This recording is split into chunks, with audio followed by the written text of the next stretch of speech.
Bueno, listo. Muchas gracias al doctor por su presentación. Entonces, como ya lo mencionó, mi nombre es Diana Catalina Sierra Álvarez. Yo soy residente de primer año de oftalmología de la Pontificia Universidad Javeriana y en la mañana de hoy vamos a abordar lo que son las diferentes técnicas de extracción ocular, puntualmente lo que es la nucleación y la evisceración. Entonces, vamos a hablar de la órbita oftálmica y como les mencioné, vamos a hacer la comparación entre estas dos, digamos, conductas que podemos tomar. Entonces aquí es importante reconocer que van a ser diferentes las condiciones que nos van a llevar a que tomemos este tipo de decisión. Entonces aquí estas pueden ser guiadas ya sea para salvaguardar la vida del paciente, para preservar la visión en el otro ojo o mejorar la comodidad de este, o también puede estar pues seguido por decisiones cosméticas, en donde los objetivos principales van a ser maximizar el volumen del implante orbitario con un buen centrado a nivel de la órbita. También queremos lograr un contorno, un volumen y un tono que sea pues óptimo en relación con el párpado.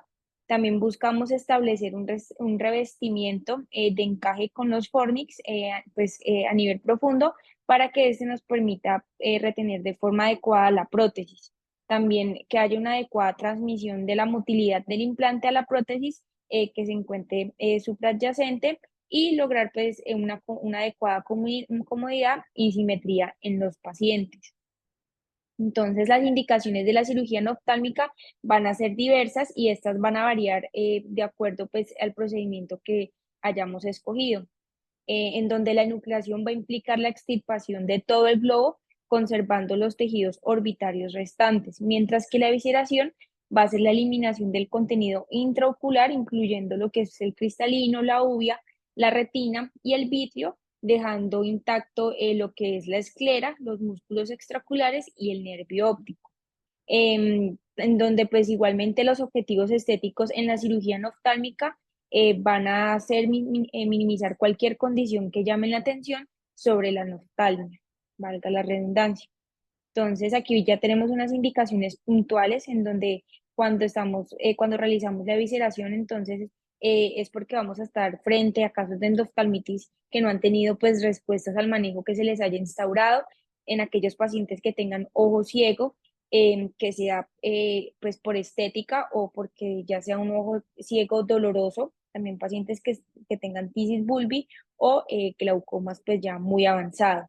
Y aquí pues se va a permitir realizar digamos, una adecuación de la prótesis en parte pues por su tamaño, evitando que haya un acortamiento de los formas. Por otro lado, entonces, en lo que tiene que ver con la enucleación, aquí vamos a realizarlo cuando estemos frente a casos de malignidad intraocular primaria, como pueden ser casos de retinoblastoma y melanoma de coroides, también en casos de ojo ciego, trauma severo, tisis bulbis, ya pues que sea degenerativa muy avanzada, y también en condiciones congénitas como lo es la noftalmia o la microftalmia severa.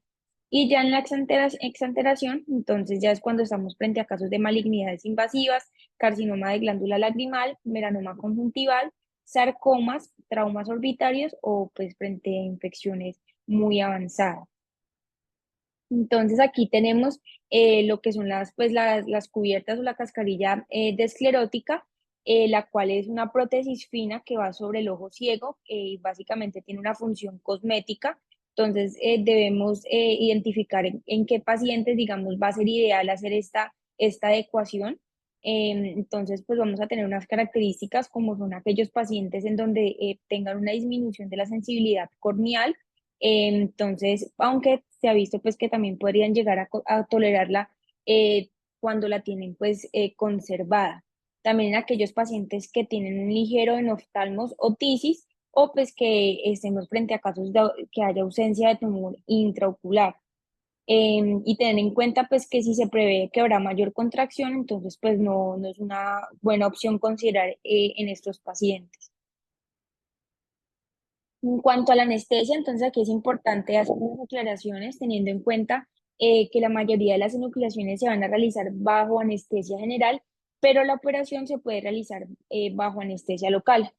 Podemos apoyarnos de lo que es la sedación intravenosa según pues la preferencia del paciente, su edad y el estado médico general de cada uno de estos. Entonces, aquí la anestesia debe ser, pues se debe advertir sobre la posible necesidad de obtener un injerto de membrana mucosa y pues es fundamental contar con la presencia de una anestesia durante una enucleación realizado pues bajo anestesia local con sedación por el riesgo de bradicardia severa o asistolia por el reflejo oculocardíaco. Entonces aquí lo que vamos a hacer es que vamos a realizar una inyección perivulvar de 5 a 7 milímetros, generalmente pues de bupivacaína al 0,5%, diluido pues en 1 a 200.000 unidades de adrenalina mezclado con hialuronidasa. Entonces esto se va a administrar también a pacientes que se someten a cirugía bajo anestesia general para realizar el bloqueo pues oculocardíaco. Tener en cuenta que se debe tener mucho cuidado al administrar la inyección de anestésico local en el caso, pues, en pacientes que tengan miopías con una longitud axial superior a 26 milímetros, em, ya que, o también en pacientes que tengan explantes, pues, de retina o válvula de glaucoma.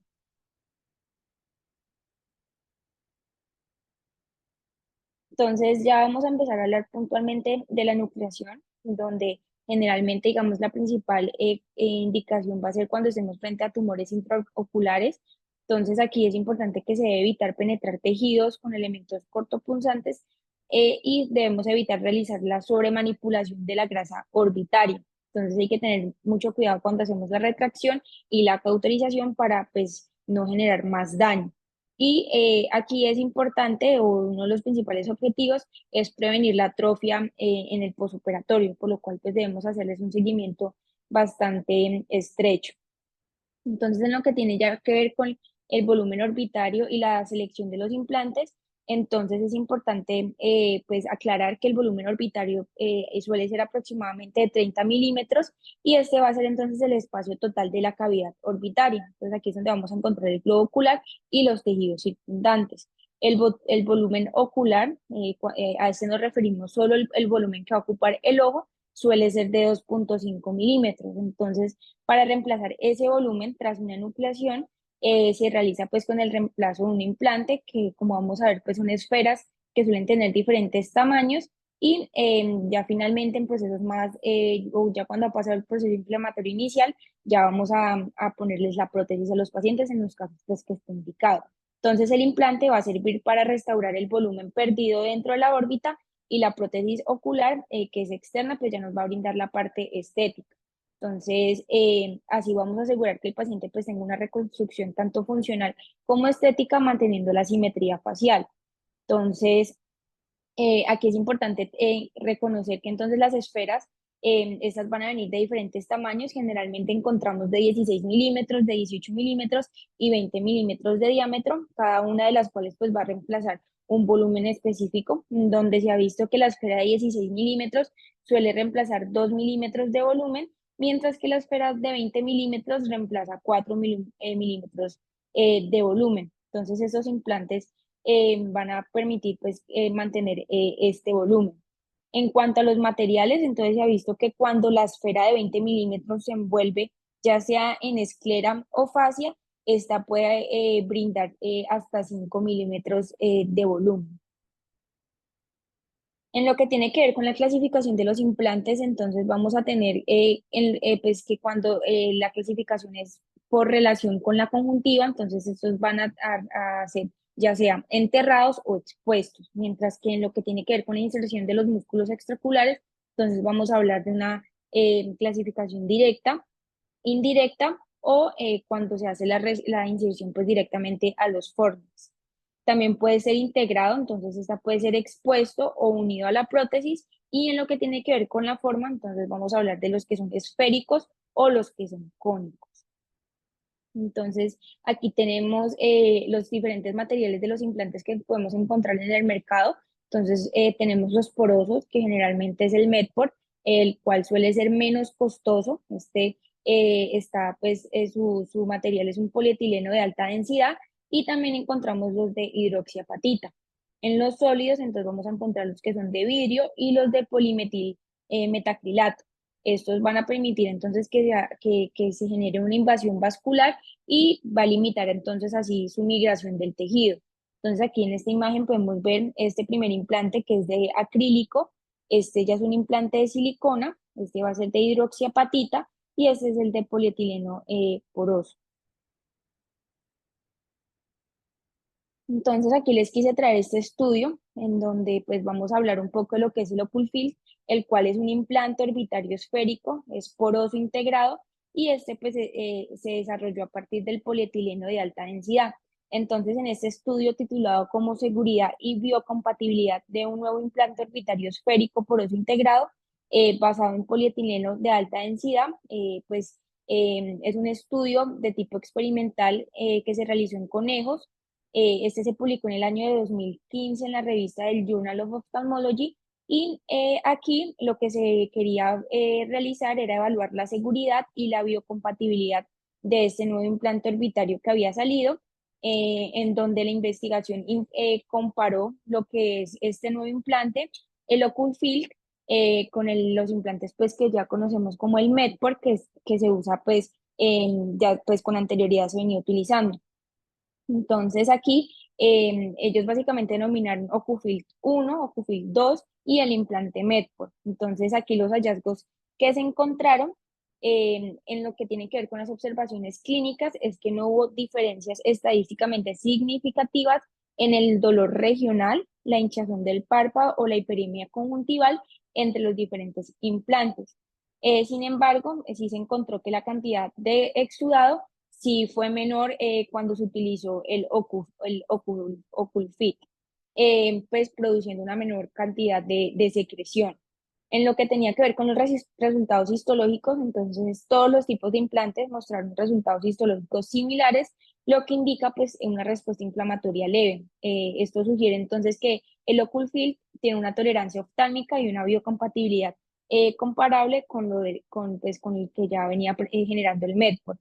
Y en general, entonces, pues este estudio podemos decir o concluir que el Oculfil demostró pues perfiles de seguridad y biocompatibilidad similares con el Medport, que ya venimos utilizando pues en nuestra práctica clínica y se recomiendan igualmente pues realizar estudios adicionales para determinar si el Oculfil de pronto tiene algunas ventajas sobre los implantes pues existentes hasta el momento. Aquí también tenemos entonces este otro estudio. Este se titula Resultados clínicos y complicaciones del nuevo implante orbitario esférico poroso integrado basado en polietileno de alta densidad, conocido pues como el Ocufil. Entonces, en este estudio, es un estudio de tipo serie de casos retrospectivo observacional en el cual pues se buscaba analizar todos los casos que requirieron implante Ocufil pues, en el periodo de tiempo desde febrero del 2015 hasta septiembre del 2021. Este estudio se publicó en el 6 de septiembre del 2024.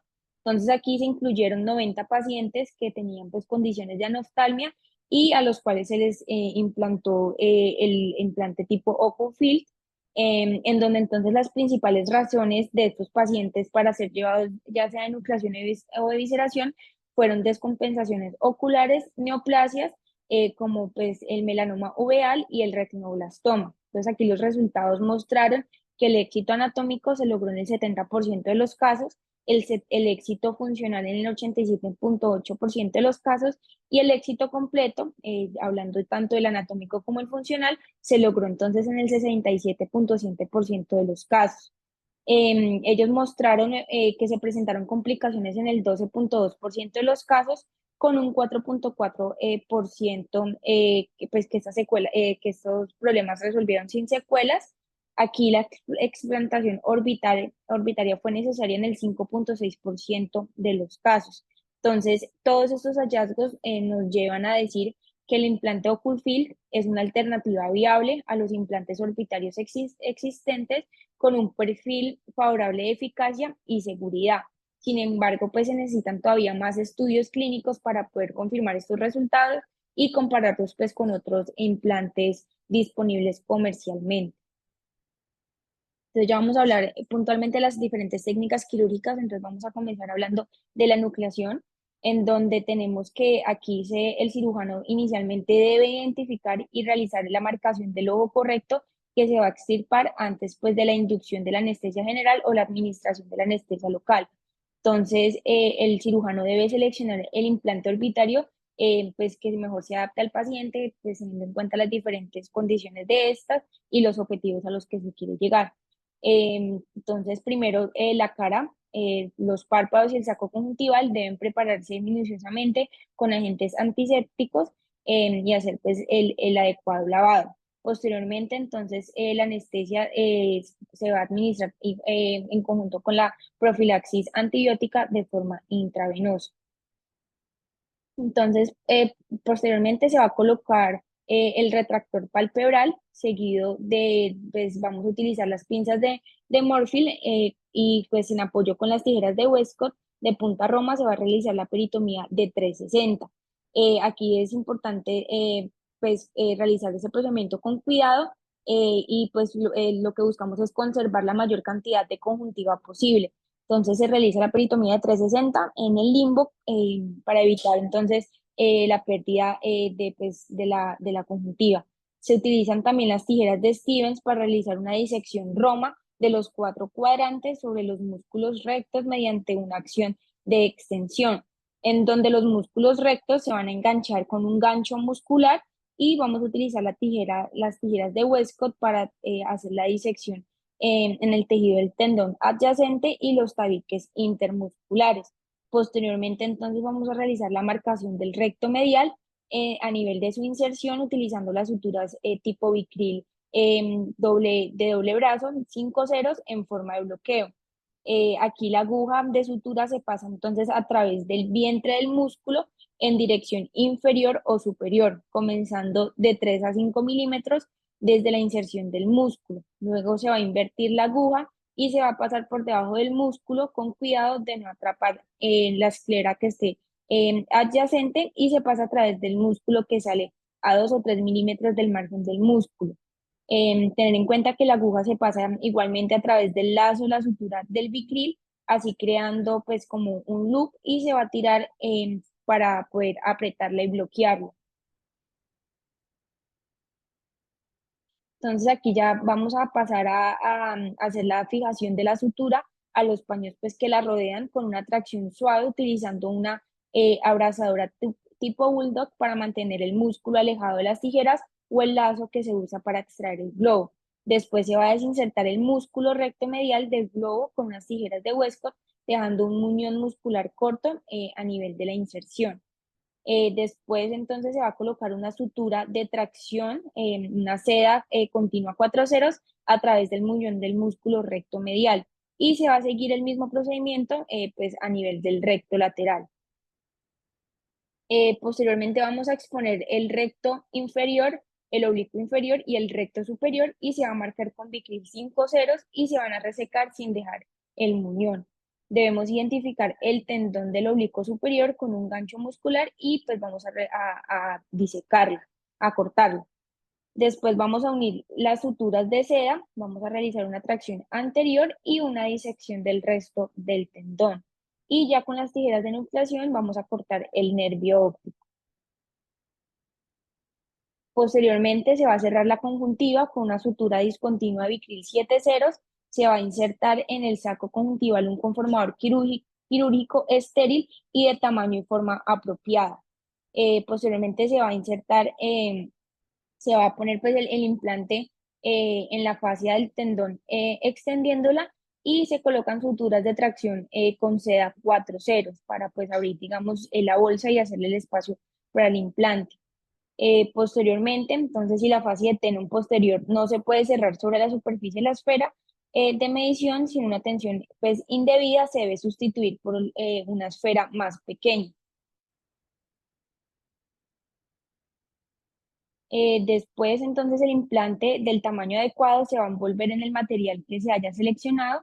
Entonces, digamos, contamos con diferentes materiales, como pueden ser mallas de vitril, en caso pues, de que hayamos seleccionado un implante de hidroxiapatita, malla de Merciel o puede ser directamente esclera que tengamos pues, de un donante cadavérico. Posteriormente se va a insertar el implante entonces en el espacio graso intraconal detrás de la fascia de Tenon, posterior a través de un inyector de esfera de Carter. Después Bueno, ese es el dispositivo que tenemos, es un dispositivo de plástico, entonces este nos va a permitir pues, hacer la inserción del implante. Y ya posteriormente entonces se va a realizar el cierre, la fascia de Tenon posterior con suturas separadas con un Vicryl 5 ceros. Vamos a pasar a hacer entonces la sutura de la conjuntiva con la fascia de Tenon con un Vicryl 7 ceros. Se va a hacer la inserción de un conformador estéril del tamaño y formas adecuadas para el paciente y se realiza la tarsorrafia con un nylon 4 ceros. Entonces, aquí tenemos estos videos que pues nos aportó el doctor Quintero, pero los vamos a revisar al final para hacer la revisión pues, de todos los videos en conjunto. Ya vamos a pasar entonces a hablar de las técnicas quirúrgicas, entonces vamos, perdón, de la técnica quirúrgica de la visceración, en donde aquí lo que vamos a hacer pues inicialmente es nuevamente la asepsia y la antisepsia del paciente. Vamos a utilizar el retractor palpebral para exponer los tejidos. Vamos a utilizar las pinzas de Morphyll más las tijeras de Westcott de punta Roma y vamos a realizar la peritomía de 360. Igualmente pues teniendo cuidado de conservar la mayor cantidad de conjuntiva posible. Posteriormente vamos a hacer una pequeña incisión a nivel de la córnea periférica de espesor completo con una hoja de bisturí número 15. Después se va a extraer la córnea con unas tijeras Westcott con una hoja insertada en la cámara anterior y vamos a pasar a eliminar el contenido intraocular con una cuchara de visceración. Posteriormente entonces se van a hacer las incisiones horizontales en el borde de la esclera medial y lateral y vamos a insertar el conformador que se haya seleccionado de forma y tamaño apropiado para el paciente. Vamos a insertar el implante y la esfera pues en la capa escleral de tamaño adecuado. Posteriormente vamos a pasar entonces nuevamente a hacer el cierre de la esclera sobre el implante con suturas separadas Vicryl 5.0. Pasamos a hacer el cierre de la fascia de Tenon y la conjuntiva con Vicryl 5.0 y se debe posicionar el conformador. Entonces aquí tenemos pues que hay diferentes técnicas para llevar a cabo esta cirugía. Entonces encontré la técnica de Rush and Doll, en donde igualmente vamos a hacer entonces la peritomía de 360. Posteriormente vamos a pasar la disección de la cápsula de Tenon y se debe hacer una incisión circunferencial a nivel de la esclera, aproximadamente a 1 milímetro del limbo. Aquí vamos a posteriormente entonces hacer la remoción de la córnea y se pasa a hacer la succión y el curetaje del contenido uveal. Posteriormente, entonces, hace la esclerotomía posterior, se debe posicionar el implante orbitario adecuado, después se debe realizar la aproximación simple de los bordes orbitarios y el afrontamiento de Tenon y la conjuntiva. También tenemos entonces lo que es la técnica de 4 pétalos, entonces esta, digamos, va a tener unas características puntuales en donde nos va a facilitar la aplicación para colocar implantes más grandes en caso de ser necesarios. También nos va a reducir el enoftalmos posoperatorio, disminuye pues la simetría facial, suele generar menor extrusión del implante y generalmente los resultados cosméticos suelen ser mejores. Entonces vamos aquí a ver el video, es cortesía del doctor Quintero. Entonces pues ya se realizó la asepsia, la antisepsia del paciente, ponemos los campos, ponemos Tegaden, ponemos el bléfaro e iniciamos realizando la peritomía conjuntival de 360.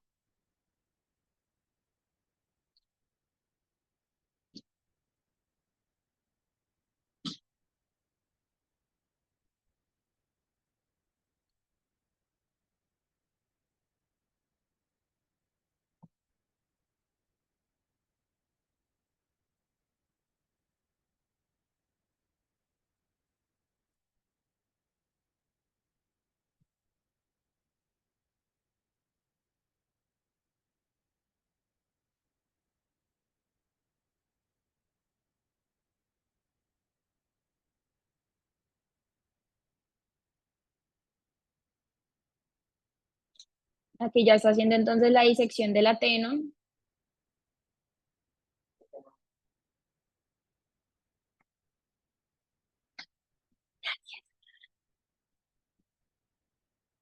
Ya aquí entonces va a pasar a hacer las incisiones circunferenciales en la esclera a 1 milímetro del limbo.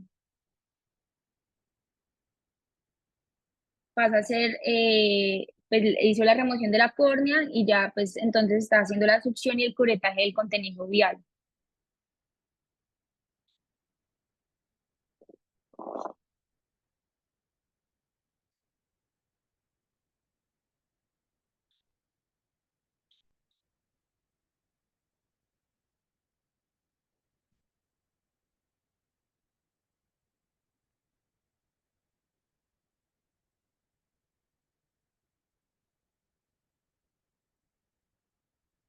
Aquí entonces ya va a hacer el reparo de los músculos extraoculares.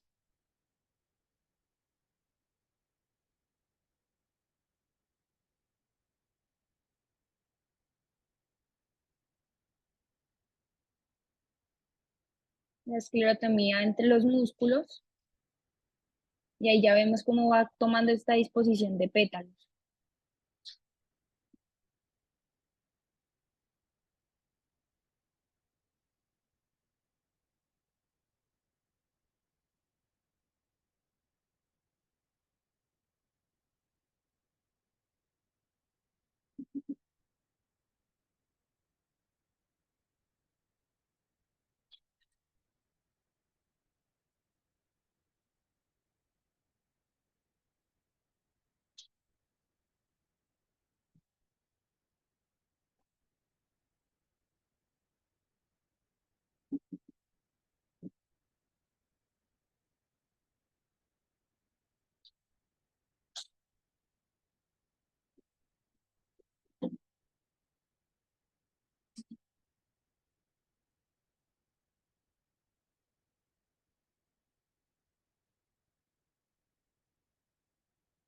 Entonces aquí vemos cómo están los 4 pétalos y va a pasar entonces a hacer la medición del volumen residual, el cual es, pues, va a estar libre de tensión para poder realizar el posicionamiento del implante orbitario.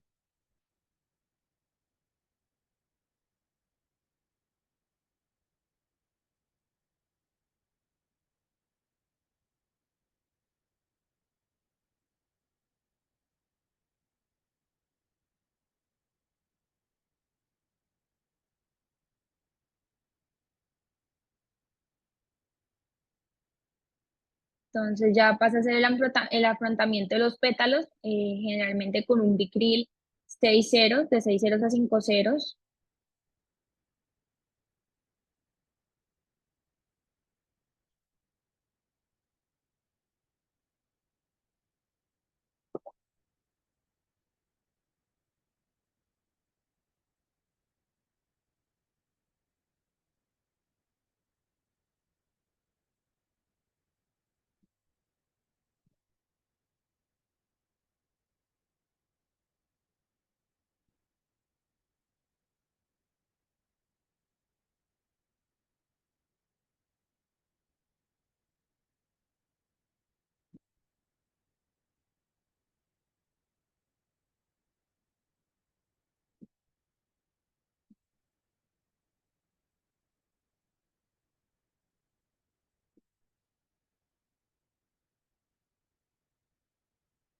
Aquí ya hice el afrontamiento de la tenón y la conjuntiva.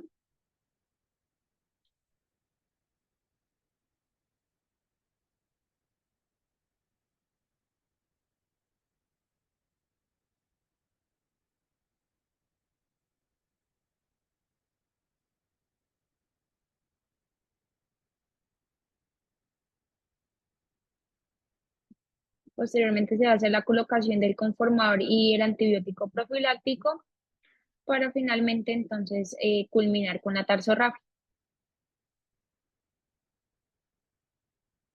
Entonces ya aquí es importante hablar un poco de lo que son los cuidados peri y posoperatorios que debemos tener con nuestros pacientes. Entonces, importante siempre ponerles el antibiótico y el ungüento anestésico. También hacerles la oclusión con parche ocular a presión.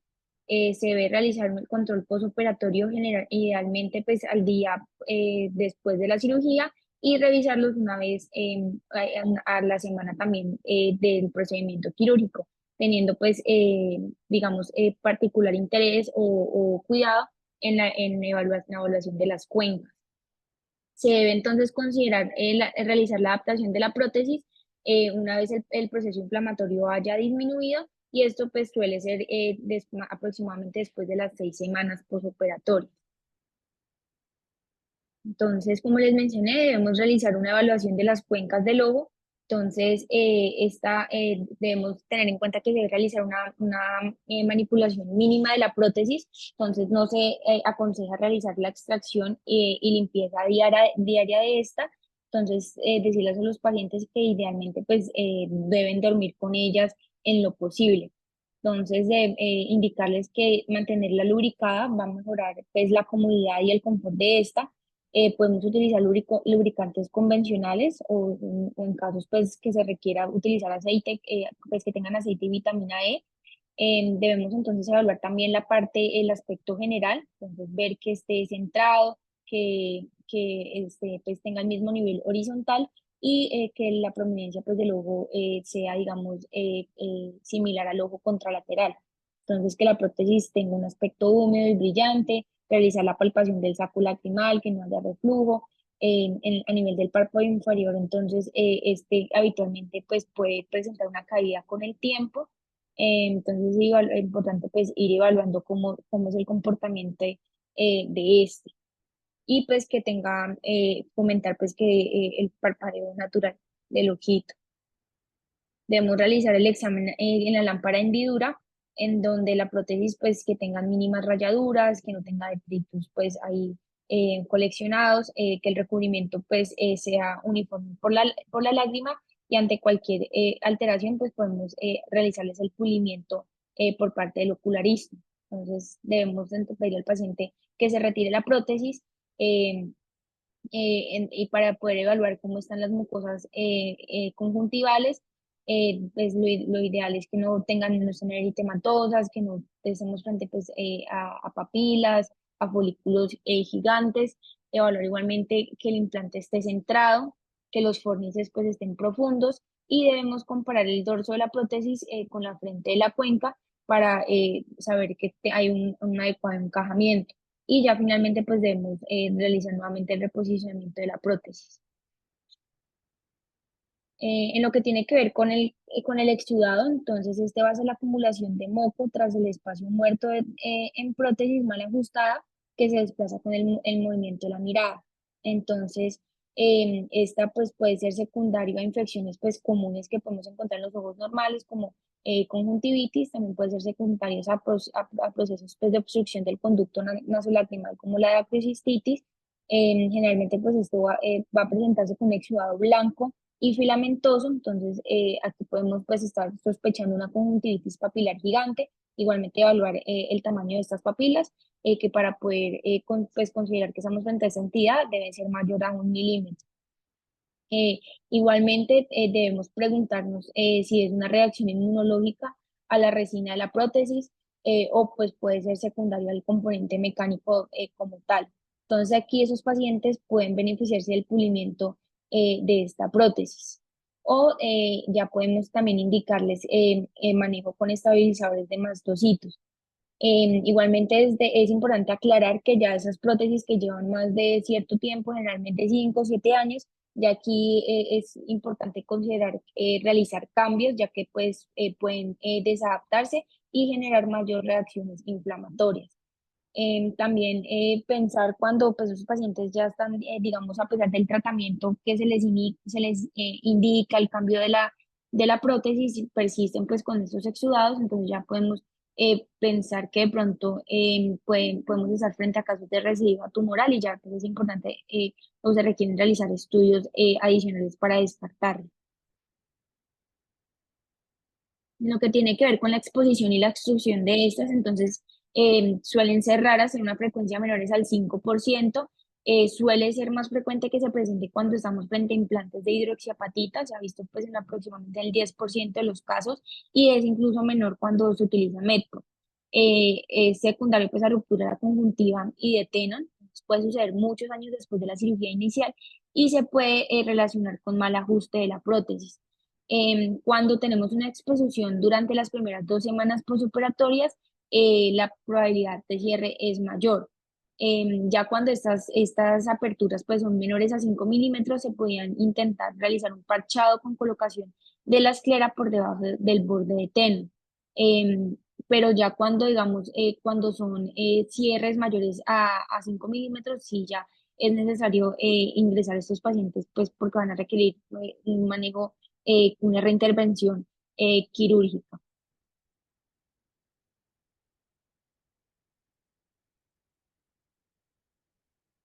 Entonces, nuevamente, como les estaba mencionando, entonces cuando son menores de 3 milímetros, suelen cerrar solas, ya mayores de 3 milímetros van a requerir de intervención. Nuevamente, entonces, cuando es casi imposible movilizar la conjuntiva y tenón sobre el implante, pues va a ser necesario agrandar el defecto. Y se debe realizar pelamiento para disminuir el tamaño del implante en el 30 al 50% de los casos. En lo que tiene que ver con la migración, entonces es menos frecuente en implantes porosos esféricos versus los de polimetacrilato. Estos pueden modificarse pues con la forma de la prótesis y se ha visto que hay mayor desplazamiento del implante primario entre la cavidad anoftálmica. Pues, y aquí debemos diferenciar pues cuando puede ser secundaria una pérdida del volumen orbitario. Entonces, cuando tenemos los fondos de saco retraídos, entonces tenemos técnicas como lo es la expansión de fondos de saco con injerto de mucosa bucal tipo cortina, en donde pues vamos a poder lograr una ampliación de la cavidad y poder pues adaptar mejor las, los implantes. Y tenemos el síndrome del surco superior prominente, en donde frecuentemente pues, va a haber una profundización del surco superior, que lo que nos va a indicar entonces es que hay una pérdida del volumen orbitario. Y este va a ser el primer sitio en donde se va a manifestar el defecto de volumen. Entonces, esto va a ser secundario pues, a que el peso de la prótesis va a estar soportado por el párpado inferior y va a generar entonces que se genere esta caída del párpado.